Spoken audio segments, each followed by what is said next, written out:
क्या अभी वर्तमान में वो समय आ चुका है जब यादव समाज को जो बुद्ध की आइडियोलॉजी है, बाबा साहब की आइडियोलॉजी, उसकी तरफ बढ़ना चाहिए? वो एक श्री कृष्ण जो आपके नायक हैं, उनके मुंह से ये कहलवाइए कि स्त्री वैश्य और शूद्र पापी होनी है। कोई भी कृष्ण का जो चरित्र रहा होगा, जो मेरी समझ में आता है, वो कोई भी व्यक्ति ऐसी गंदी बात नहीं कह सकता। ऐसी गंदी बात सिर्फ विकृत पितृसत्तात्मक सोच वाली, सड़ी हुई मानसिकता वाले लोग ही कह सकते। 4 वर्ण बनाए, तो जानना चाहूंगी जो यादव समाज है किस वर्ण में आता है और जो लोग अपने आप को क्षत्रिय स्थापित करने पे तुले हैं उनको क्या संदेश देंगे? बाबा साहब यहीं अपने पोस्टर पे कैसे लिखा हुआ विश्व रत्न हैं वो। पेरियार के बारे में लोगों ने कहा कि साहब वो यूनेस्को का साइटेशन है कि Socrates of south east Asia, तो मानव जाति की धरोहर है वो। दक्षिण भारत या द्रविड़ सभ्यता की धरोहर नहीं है। ऐसे ही पेरियार ललई सिंह यादव उत्तर भारत में वो काम कर रहे थे, वो सभी की धरोहर है। जो महान जो लोग हैं वो सभी की धरोहर। पेरियार ललई सिंह यादव को गाली देने भर से, या पेरियार को गाली देने भर से, या बाबा साहब या भगत सिंह के विचारों को गाली देने भर से कोई महान नहीं हो सकता। उन्हें अपना महानता दिखाने के लिए अच्छे काम करने होंगे और तब दिखाना होगा।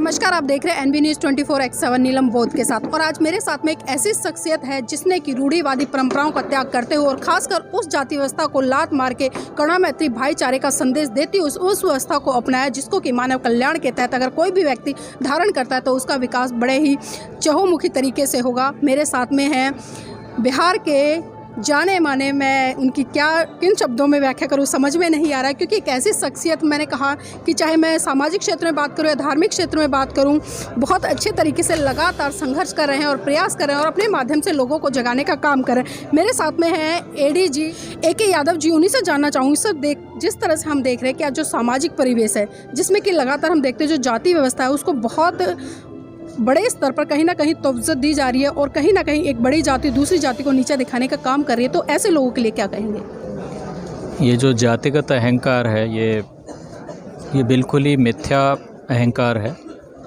ये हम सभी को समझना होगा, जो भी अपनी अपनी जातियों या अपने अपने धर्म पर अहंकार करते हैं या अपने संप्रदाय पर उसका अभिमान करते हैं, वो सब बिल्कुल ही ऐसी चीज़ है जो मानव जाति को नीचा दिखाती रही हज़ारों साल से, सैकड़ों सालों से। हमें मानववाद को ही समझना होगा, जो संवैधानिक मूल्य हैं या जो इंटरनेशनल ह्यूमनिज़्म के मूल्य हैं कि हर इंसान बराबर है और हर इंसान को अपॉर्चुनिटी बराबरी की मिलनी चाहिए। और जो हमारे संवैधानिक मूल्य हैं, जस्टिस, लिबर्टी, फ्रेटर्निटी, ये सारे मूल्यों का बढ़ावा देने के लिए हमें ज़रूरी है कि इस तरह के जातिगत अहंकार या संप्रदायगत अहंकार की बातों से बचें। और जो लोग ऐसी चीज़ों में लिप्त हैं उन्हें जगाने की कोशिश करें, समझाने की कोशिश करें और उन्हें आईना दिखाएं कि मानव बराबर है, इसलिए न्याय और भाईचारे के लिए जो हमारे मूल्य हैं मानववादी, उनके लिए। सर, जिस तरह से आज हम देख रहे हैं, क्योंकि जिस तरह से आज लगातार धर्म और सांप्रदायिकता में एक युद्ध छुड़ा हुआ है, तो धर्म क्या है और सांप्रदायिकता क्या है? देखिए, मेरी जो समझ है, मैं एकदम जो शहीद आज़म सरदार भगत सिंह की why I am an atheist जो छोटी सी पुस्तिका है, वो मुझे लगता है कि सभी को पढ़नी चाहिए। उससे पढ़ने वाले को और ज़्यादा इंसाइट के साथ चीज़ों को देखने वाले को समझ में आएगा कि ये क्या साजिशें होती हैं। किसी ईश्वर नाम के जो नैरेटिव जो गढ़ा गया है उसके पीछे की क्या चीज़ें रही होंगी, उसकी साजिश के से लाभान्वित होने वाले लोग कौन होते हैं। और सबसे बड़ी कैजुअलिटी मानववाद होता है, इंसान होता है और कमज़ोर होता है। ये चीज़ लोगों को समझनी चाहिए। और मुझे लगता है धर्म के जिस रूप में हमारी बात होती है आज के समय में या पहले भी, तो वो धर्म जो राजनीति का सबसे बिल्कुल ही क्या कहना चाहिए, निम्न कोटि का स्तर की राजनीति है, जिसको हम धर्म के नाम से जानते हैं। और धर्म के नाम पर लोगों को ज़्यादा से ज़्यादा को मूर्ख बनाया जाता है। फेथ के नाम पर तर्क और रैशनलिज्म को डाउन करने वाली बात रहती है। फेथ के नाम पे मुंह बंद कर लो, फेथ है, ये हमारी फेथ है, तुम कुछ बोलोगे तो तुम्हारे गर्दन काट लेंगे या ये कर देंगे या वो कर देंगे। ये सब बकवास बात है। सारे हम संसाधन, हम लोग, मानव जाति आगे बढ़ी है, सभ्यता आगे बढ़ी है वैज्ञानिक सोच के साथ, वैज्ञानिक उपलब्धियों के साथ, और यहाँ हमें मूर्ख बनाने के लिए धर्म का, फेथ का सहारा लिया जाता है। तो इन सब चीज़ों से बाहर निकलना होगा। और हमारे संविधान के अनुच्छेद 51A(h) में भी प्रावधान किया गया है कि हमारी सबकी फंडामेंटल ड्यूटी है, मौलिक कर्तव्य है कि हम साइंटिफिक टेम्पर यानी वैज्ञानिक सोच को, ह्यूमनिज़म यानी मानवतावाद को बढ़ावा दें, spirit of inquiry and reform, हम खोजी प्रवृत्ति और सुधार की प्रवृत्ति को बढ़ावा दें, हमारी सबकी ड्यूटी है।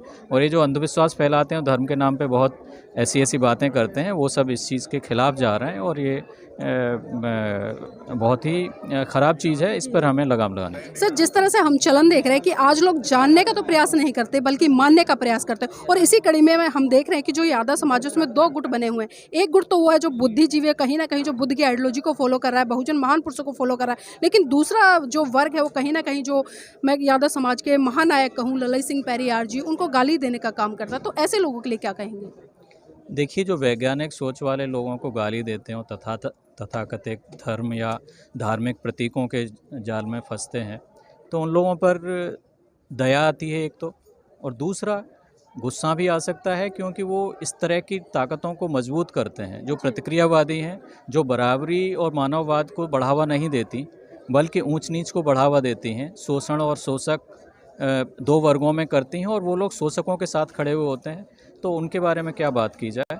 पेरियार ललई सिंह यादव को गाली देने भर से, या पेरियार को गाली देने भर से, या बाबा साहब या भगत सिंह के विचारों को गाली देने भर से कोई महान नहीं हो सकता। उन्हें अपना महानता दिखाने के लिए अच्छे काम करने होंगे और तब दिखाना होगा कि उनकी बात क्यों सुनी जाए। ये कथनी और करने का अंतर ज़्यादातर लोगों की बातों के बीच रह जाता है। तो इसमें वही है, जितनी ज़्यादा से ज़्यादा जागरूकता फैलाई जाएगी और ज़्यादा से ज़्यादा लोगों तक बातें पहुँचेंगी, तो जो ईमानदार लोग हैं उन तक भी सच्ची बात पहुंचेगी, तो वही फिर सवाल जवाब करेंगे ऐसे पाखंडी लोगों से। तो कथनी और करनी के बीच का अंतर है वो कम किया जा सकेगा उनके पाखंड को बेनकाब करके, और कोई शॉर्टकट नहीं है इसमें। हाँ सर, जिस तरह से बाबा साहब ने पर्टिकुलर अपने समाज को जगाने के लिए बहुत बड़े स्तर पर ग्राउंड लेवल पर काम किया है, इसी तरह से हम देखते हैं कि भगत सिंह ने भी मैं नास्तिक क्यों हूँ इस तरह की महान पुस्तक लिख के और एक क्रांति पैदा की, खासकर युवाओं में और उस कम्युनिटी में जिस कम्युनिटी से आते हैं। और इसी तरह से ललई सिंह पेरियार जी ने जिस तरह से सच्ची रामायण की नाम की पुस्तक लिख के इस देश के पाखंडवादी लोगों को बहुत ही धराशायी करने का काम किया। तो जानना चाहूँगी, आप जिस यादव समाज से आते हैं उस समाज में जो ये पाखंडवाद है या रूढ़िवाद है, जो जाति व्यवस्था, उसको खत्म करने के लिए किस तरह से सार्थक रूप से काम कर रहे हैं? हम लोग किसी एक जाति विशेष या उसी समाज की बात नहीं, ओवरऑल जो चीज़ें हैं हमारे महापुरुष सभी के हैं, चाहे पेरियार ललई सिंह यादव या पेरियार या भगत सिंह या बाबा साहब, सभी के लिए। जो भी व्यक्ति ईमानदार है, जो भी व्यक्ति समझ सकता है कि मैं सच्चा इंसान हूँ, मैं बेईमान नहीं हूँ, अगर उसको मन में अंदर लगता है कमज़ोर के लिए और गरीब के लिए और जो पीड़ित है उसके लिए उसकी अंदर से आह निकलती है या कुछ संवेदना आती है, कुछ एम्पैथी है, तो वो व्यक्ति इनको अपना मानेगा, अपना महापुरुष समझेगा। वो किसी भी जाति वर्ग का हो, किसी भी धर्म का हो। ये कालजयी लोग हैं, इनका काम कोई अपने ही लोग, वो चूँकि उनका इसलिए लगता है चूँकि उनके जो खास जाति वर्ग में लोग सबसे ज़्यादा पीड़ित और प्रताड़ित थे, इसलिए उनको एक नज़र में लग सकता है कि ये इनके नेता थे, और वो दूसरे लोग उनको खाँचों में बांटते हैं। ये हमारी मानव जाति की धरोहर हैं ये लोग। किसी एक बाबा साहब ने शेड्यूल कास्ट शेड्यूल ट्राइब के लिए काम किया ज़रूर, लेकिन वो मानव जाति की धरोहर हैं। वो उन्होंने सबसे निचले जो पीड़ित थे उनके लिए काम करने की कोशिश की। इसका अर्थ ये नहीं है जो लोग प्रतिक्रियावादी सोच वाले बांटते हैं कि दलितों के नेता थे या ये फलां के नेता थे, ऐसी बात नहीं है। ये समग्र मानव जाति की धरोहर है। बाबा साहब यहीं अपने पोस्टर पे कैसे लिखा हुआ विश्व रत्न हैं वो। पेरियार के बारे में लोगों ने कहा कि साहब वो यूनेस्को का साइटेशन है कि Socrates of south east Asia. तो मानव जाति की धरोहर है वो, दक्षिण भारत या द्रविड़ सभ्यता की धरोहर नहीं है। ऐसे ही पेरियार ललई सिंह यादव उत्तर भारत में वो काम कर रहे थे, वो सभी की धरोहर हैं। जो महान जो लोग हैं वो सभी की धरोहर हैं, लेकिन प्रतिक्रियावादी लोग उनको अपनी सुविधा के हिसाब से कब उनको एप्रोप्रिएट करना होता है अपने स्वार्थ में और कब उनको एक खास जाति वर्ग के खांचे में बांट देना होता है, ये उनकी घटिया राजनीति, धर्म की और समाज की दूसरी चीज़ें, उसके अनुसार वो मौका परस्ती का उदाहरण पेश करते हुए उसको इस्तेमाल करते हैं। और चूँकि उनके हाथ में तंत्र रहता है, संसाधन रहते हैं, मीडिया रहता है, लिखने पढ़ने की कलम की ताकत रहती है, बोलने की क्षमता रहती है और अवसर रहते हैं, सहूलियत रहती है, तो वो उसका मिसयूज़ करते हैं। सर, एक चीज़ और देख रहे हैं लगातार सोशल मीडिया पर, और या मैं यूट्यूब चैनलों की बात करूँ तो बहुत सारे यूट्यूब चैनल ऐसे हैं जो कहीं ना कहीं जो यादव समाज है उसको क्षत्रिय घोषित करने पर तुले हैं, यदुवंशी कहते हैं और कृष्ण के वंशज कहते हैं। और कहीं ना कहीं हम एक पक्ष वो देखते हैं जो कहीं ना कहीं जो ब्राह्मणवादी व्यवस्था जिस तरह से जो 4 वर्ण बनाए। तो जानना चाहूँगी जो यादव समाज है किस वर्ण में आता है और जो लोग अपने आप को क्षत्रिय स्थापित करने पर तुले हैं उनको क्या संदेश देंगे? देखिए, ये वर्ण व्यवस्था ये सब बकवास है। ये पाखंडी लोगों ने, बहुत ही स्वार्थी और घटिया धूर्त मानसिकता वाले लोगों ने इसका आविष्कार किया था और इससे उनको फ़ायदा था। ग्रेडेड इनइक्वालिटी को बढ़ावा दिया और शोषण को अपने सिरमौर बन के, या जो जहाँ जिस पोजीशन में था ये लोग बैठे। इस चीज़ का आज के समय में कोई मतलब ही नहीं है। ये मीडिया और दूसरी जगह चीज़ें इन चीज़ों को बढ़ावा देते हैं या सवर्ण इस तरह की शब्दावली प्रयोग करते हैं। मुझे लगता है इसका बिल्कुल विरोध होना चाहिए। सिर्फ हमें वो शब्दावली प्रयोग करनी चाहिए जो संवैधानिक है। संवैधानिक शब्दावली क्या है? सर्टेन कम्युनिटीज़ हैं जिनकी शेड्यूल बनाई गई, शेड्यूल कास्ट। सर्टेन ट्राइब्स हैं जो शेड्यूल में शामिल हैं, schedule tribes. Certain other backward classes, अभी एक EWS कैटेगरी भी आई है। तो इस तरह की हमें सिर्फ संवैधानिक शब्दावली ही प्रयोग करनी चाहिए, चाहे सार्वजनिक डिस्कोर्स में, विमर्श में, चाहे व्यक्तिगत डिस्कोर्स में। और ये वर्ण व्यवस्था और ये सब तो उन्होंने धूर्तों ने बनाई थी, जिनसे लड़ते लड़ते चाहे ज्योतिबा फुले से लेकर बाबा साहब अम्बेडकर या पेरियार जो भी वो रहे हैं, तो वो लोग मूर्ख हैं और घटिया सोच वाले और अन्यायी लोग हैं। जो कोई खुद को ब्राह्मण कहता है, कोई क्षत्रिय कहता है, कोई वैश्य कहता है, दूसरे को शूद्र कहता है, ये सब इस समय में विश्वास नहीं रखता। और जहाँ तक ये क्षत्रिय हो उसकी बात है, तो मेरी जो रिसर्च जो पढ़ रहा हूँ इतिहास को, एंशिएंट इंडियन हिस्ट्री, इंडोलॉजीज़ पे जो मैं काम कर रहा हूँ, मेरी रिसर्च तो बहुत इंटरेस्टिंग है। मेरी रिसर्च ये है कि जिनको बता के कि यदुवंश के ये देवता थे, ये श्री कृष्ण महाराज, भगवान विष्णु का पहला अवतार इसमें बनाया गया। राम को पहले त्रेता दिखाया गया, लेकिन मेरी रिसर्च बताती है कि पहले विष्णु का अवतार श्री कृष्ण बनाए गए। उसके पीछे क्या है? मेरी समझ अब तक ये है कि ऐतिहासिक सच्चाई अहीर है और यादव एक बिजूखा है जो खड़ा किया, जो उन्होंने क्षत्रिय का वो लेके कि हमारी पूजा करो, वो ये यादव हैं।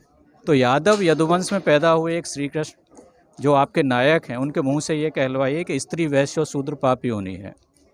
कोई भी कृष्ण का जो चरित्र रहा होगा, जो मेरी समझ में आता है, वो कोई भी व्यक्ति ऐसी गंदी बात नहीं कह सकता। ऐसी गंदी बात सिर्फ विकृत पितृसत्तात्मक सोच वाली, सड़ी हुई मानसिकता वाले लोग ही कह सकते हैं। कि उसको पॉलिटिक्स में तो कह ही रहा है, वैश्य शूद्र को तो स्त्रियां भी। हो सकता है किसी मेल की बहन नहीं हो, बेटी नहीं हो, लेकिन ऐसा कोई दुनिया में आया ही नहीं जिसकी माता नहीं हो, और माता स्त्री होती है। उसको पापियों नहीं कह रहे हो, शर्म करो। क्या चीज़ें पढ़ा रहे हो, क्या सिखा रहे हो, ये क्या दिखाता है?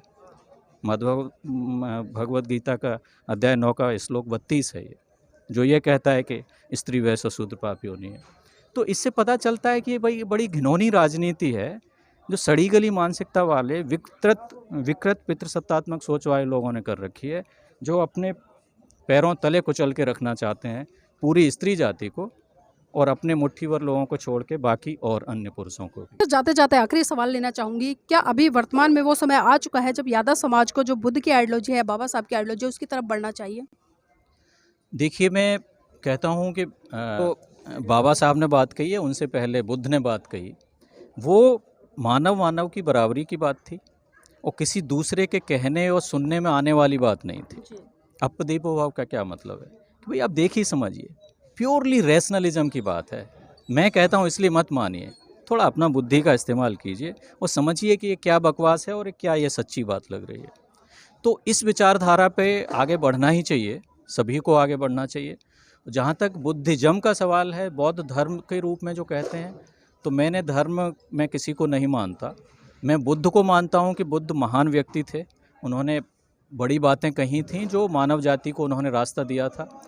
लेकिन धर्म की जहाँ बात आती है तो बुद्ध के नाम पे जिन्होंने दुकानें चलाई, या पहले किन्होंने कहा कि बाबा साहब के नाम पर भी बहुत सारी दुकानें चल रही हैं, जो सच्चे दिल से उसको तो मानते नहीं हैं लेकिन उनका नाम का इस्तेमाल करते हैं। तो धर्म के साथ ये दिक्कत होती है कि बौद्ध धर्म के साथ ये दिक्कत हुई और इसी रूप में उसको ख़त्म भी किया गया। वो जो कहानी है जरासंध वाली मिथोलॉजी की, उसकी व्याख्या मैं इस रूप में करता हूँ कि महायान, हीनयान के साथ महायान एक दूसरी ये करके उसको फाड़ दिया गया। जरासंध 2 टुकड़े कर दिया गया, एक इधर फेंका और देश से बुद्धिज़्म का एक तरह से खात्मा ही कर दिया गया। तो मैं बौद्ध धर्म के रूप में नहीं, लेकिन बुद्ध की जो जेन्युइन टीचर थे, जेन्युइन व्यक्ति थे, जेन्युइन उनके शिक्षाएं थीं, और उसमें सबसे मुख्य बात वही थी कि रैशनलिज्म। वो इस चीज़ को कि फेथ करो, मुझ पे फेथ करो या किसी और पे फेथ करो, इसके तो खिलाफ ही थे। तभी आखिरी बात आनंद ने पूछी कि साहब हमें कौन गाइड करेगा, हमारा शास्ता कौन होगा आपके जाने के बाद? तो उन्होंने कहा अपदीपो होगा, खुद देखो समझो। तो वही बात है, सभी को, किसी एक जाति विशेष को ही क्यों, पूरी मानव जाति को इस बात पर गौर करना होगा कि ऐसी शिक्षकों की बातों पर गौर करना होगा जो पूरी मानव जाति की बात करते थे। कोई ऊंच नीच की बात, या ये अच्छा है, या ये करने भर से ये अच्छा है, या ये चीज़ कर देने से, ये तीर्थ कर देने से, या ये हज करने से, या ये करने से महान होता है, ये अच्छा या बुरा होता है। मानव मानव बराबर है, न्याय की बात करो, और वो सारे मूल्य हमारे संविधान में आ गए हैं, तो हम उनकी बात करें। जी, बहुत बहुत धन्यवाद सर आज की इस चर्चा में जुड़ने के लिए। तो ये थे हमारे साथ में AK यादव जी, जिन्होंने बहुत ही अच्छे तरीके और तार्किक तरीके से और ख़ासकर संवैधानिक तरीके से अपनी बातों को रखा है, और ख़ासकर उन लोगों को जो आज कहीं न कहीं बेफ़ालतू की बहस करते नज़र आते, बेफ़ालतू की चीज़ों को स्थापित करने में लगे हुए हैं। जबकि आपको अभी आप सर ने बताया कि जिस तरह से महाकारुणिक तथागत बुद्ध ने कहा कि आप किसी भी बात को इसलिए मत मानो कि उसे बहुत सारे लोग कह रहे हैं, या वो बहुत से ग्रंथों में लिखे है, या उसे बहुत सारे बुद्धिजीवी लोग कह रहे हैं, बल्कि आप उस बात को जब तक अपने तर्क की कसौटी पर खरा ना उतार लो, उसकी जाँच ना कर लो कि वो सही है या गलत है, या उस बात से आपका कितना नुकसान हो सकता है, कितना भला हो सकता है। अगर आपका भला होता है तो आप उस बात को मान लीजिए, अन्यथा उस बात को वहीं का वहीं छोड़ दीजिए। बहुत बहुत धन्यवाद सर।